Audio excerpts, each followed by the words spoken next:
আকিকা কি গরু জবাই করা যাবে?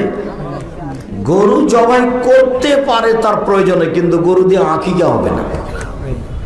খাসি ছাগল দিয়ে আকিকা দিতে হবে। বাসর রাতে স্ত্রীর মাথায় হাত রেখে কি দোয়া পড়তে হবে? দোয়াও তো বইয়ে দেওয়া আছে, আজকে জিজ্ঞাসা করছো কেন? আল্লাহুম্মা সাল্লাকা খায়রাহা খায়রামা জাবালতাহা আলাইহি ওয়াজুবুক মিন শাররিহা শাররিমা জাবালতাহা আলাইহি। এই দোয়া মাথায় হাত দিয়ে পড়তে হবে, 2 রাকাত সালাত আদায় করতে হবে। তারপরে দাম্পত্য জীবন, আগে মাথায় হাত দিয়ে দোয়া পড়তে হবে। এই ছেলে, তোমার বাসর রাত না হয়ে থাকলে আগে ঠিক করে নাও। বাসর ঘর তোমার মা সাজাবে, তোমার মা, তোমার ভাবি নয়। ভাবি সাজালে আগে জেনা হবে। তোমার মা সুন্দর করে সাজাবে, আর তোমার বউকে সুন্দরী করে সাজাবে, যা কিছু সম্ভব টিপ আর নেল পালিশ বাদ দিয়ে সাজিয়ে তোমার মা তোমার ঘরে নিয়ে যাবে।